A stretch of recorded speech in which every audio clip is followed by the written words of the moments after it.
प्रणाम। आत्मीय संग्रह लेकर आ रहा है आप सबके लिए जैनिज्म की स्टोरीज।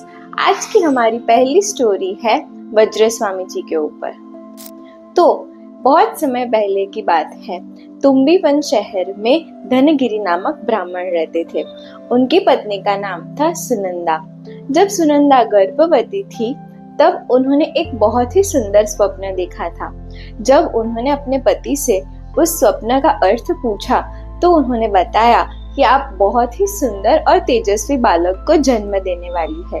यह जानकर सुनंदा बहुत खुश हो गई। एक बार उनके शहर में सिंहगिरी नामक आचार्य भगवान पधारे थे। बाकी सब लोगों की तरह धनगिरी और सुनंदा भी आचार्य मार साहब का प्रवचन सुनने के लिए गए थे। प्रवचन सुनने के बाद धनगिरी को संसार से वैराग्य हो गया। उसे यह सब त्याग कर दीक्षा ग्रहण करने की इच्छा हो गई। जब सुनंदा को उन्होंने यह बात बताई तो पहले तो सुनंदा काफी चिंतित हो गई, पर फिर जब धर्म के विषय में सोचकर उन्होंने देखा तो उन्होंने भी अपने पति को स्वीकृति दे दी। धनगिरी ने आचार्य श्री सिंहगिरी के पास दीक्षा ग्रहण कर ली। थोड़े समय के बाद सुनंदा ने एक बहुत ही सुंदर, हंसमुख और तेजस्वी बालक को जन्म दिया। वह बालक इतना सुंदर था, इतना हंसमुख था कि जो उसे देखे उसका मन भा जाए। एक बार सुनंदा की पड़ोसी वहां आकर सुनंदा के कान भरते हुए उसे कहती है कि यदि बच्चे का पिता यानी धनगिरी यहाँ पर होता तो वह बच्चे का जन्म महोत्सव खूब धूमधाम से मनाता। बच्चा उनकी बातें सुन रहा था। बालक छोटा था पर उसे ऐसा लगा कि यह दीक्षा शब्द मैंने कहीं सुना सुना सा है। उसे अपना पूर्व भव याद आ गया। उसे ऐसा लगा कि मुझे मेरे आत्मा के कल्याण के हेतु दीक्षा अवश्य लेनी चाहिए। पर उसने यह सोचा कि मैं अपनी माता का एकलौता सहारा हूँ। माता मुझे कभी भी दीक्षा लेने की आज्ञा नहीं देंगी। तो वह सोचता है कि मैं ऐसा क्या करूँ कि माता मुझे दीक्षा लेने की आज्ञा दे दे। वह पारने में सोने वाला बच्चा यह सोचता है कि अगर मैं पूरे दिन रोऊंगा तो माता मुझसे थक कर मुझसे छुटकारा पाने के लिए मुझे दीक्षा अवश्य दे देगी। बालक ने ऐसा ही किया। जोर जोर से रोने लगा। पूरे दिन पूरी रात इतना रो रो करता था कि सुनंदा बहुत थक जाती थी। उसने कई उपाय किए कि बच्चा शांत हो जाए, पर वह नहीं हुआ। उसने वैद्य को बताया पर उससे भी कोई फायदा नहीं हुआ। सुनंदा बच्चे से बहुत प्यार करती थी पर वह बहुत थक जाती थी बच्चे के रोने की वजह से।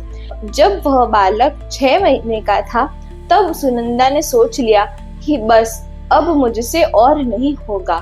मैं इस बच्चे को उसके पिता यानी धनगिरी को ही सौंप दूंगी। जब धनगिरी गोचरी वोहरने के लिए जा रहे थे तब आचार्य श्री सिंहगिरी ने उनसे कहा कि यदि आज आपको कोई जीवित वस्तु वोहराए तो आप उसे ले लेना। आचार्य जी को पहले से ही इस बात का अंदाजा हो गया था। जब मुनि सुनंदा के घर पहुंचे तब उन्होंने धर्मलाप कहा। सुनंदा को लगा ये बहुत ही अच्छा अवसर है। सुनंदा धनगिरी से कहती है कि मैं आपके बालक से बहुत तंग आ चुकी हूँ, मैं बहुत थक चुकी हूँ। कृपा करके आप इस बालक को ले जाए और मुझे छुटकारा दे। धनगिरी को आचार्य मार साहब की बात याद आई और उन्होंने बच्चे को स्वीकार कर लिया। जैसे ही बच्चा माँ के पास से मार साहब के पास आ गया उसका रोना एकदम चुप हो गया।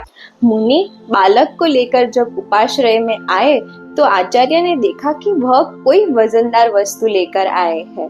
इसलिए आचार्य मार साहब ने बच्चे को वज्र कुमार का नाम दे दिया।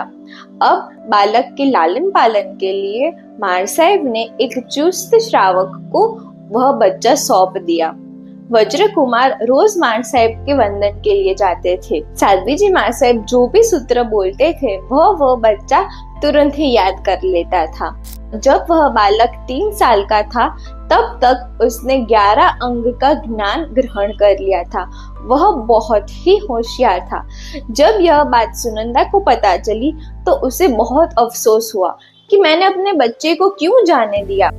इसलिए वह सोचती है कि जब धनगिरी यहाँ पर वापस आएंगे तो वह उनसे अपना बालक वापस ले लेंगे। थोड़े समय के बाद जब धनगिरी और आचार्य सिंहगिरी वहां पर पधारते हैं, सुनंदा उपाश्रय में जाके आचार्य महाशय से विनती करती है कि यह बालक मुझे वापस दे दीजिए, यह बालक मेरा आखिरी सहारा है। पर आचार्य महाशय उनसे कहते हैं कि एक बार मैंने जो वहर लिया वो मैं वापस नहीं दे सकती। सुनंदा वहां के राजा के पास पहुंचती है, राजा को वो पूरी बात समझा देती है और कहती है कि यह बालक मेरा आखिरी सहारा है, कृपा करके यह बालक मुझे वापस दिलाने में मेरी मदद करिए। राजा उनसे कहते हैं कि कल मैं धनगिरी और वज्र कुमार दोनों को ही राज दरबार में आमंत्रण दूंगा, फिर वज्र कुमार जो निर्णय लेंगे वह आपको मान्य करना पड़ेगा। सुनंदा भी उसमें हाँ कहती है। अगले दिन राज दरबार में सभी उपस्थित हो जाते हैं, धनगिरी, वज्र कुमार, सुनंदा और वहां की पूरी प्रजा। सब लोग यह जानने के लिए उत्सुक थे कि वज्र कुमार क्या निर्णय लेंगे। मैंने वज्र कुमार से प्रश्न किया, वज्र कुमार आप उम्र में काफी छोटे हैं पर काफी होशियार हैं, इसीलिए मैं आपसे पूछना चाहता हूँ कि एक तरफ आपकी माँ है जो आपसे बहुत प्यार करती है, जो आपके लिए नए कपड़े, नए खिलौने, खाने की नई नई चीज वस्तुएं ला सकती है, और दूसरी तरफ है आपके पिता जिन्होंने संसार के सारे सुखों को त्याग करके दीक्षा ग्रहण की है। तो आप ही बताएं जनता को कि आप किसके साथ रहना पसंद करेंगे। वज्र कुमार भी देखते हैं। एक बार जो सुनंदा माता उनसे पूछ रही है, बालक मेरे पास आओ, मेरे पास नए कपड़े हैं, नए खिलौने हैं, खाने की इतनी सारी चीज वस्तुएं हैं, कृपा करके मुझे ही पसंद करें। दूसरी तरफ है उनके पिता धनगिरी जिनके पास रजोहरण के अलावा और कुछ नहीं था।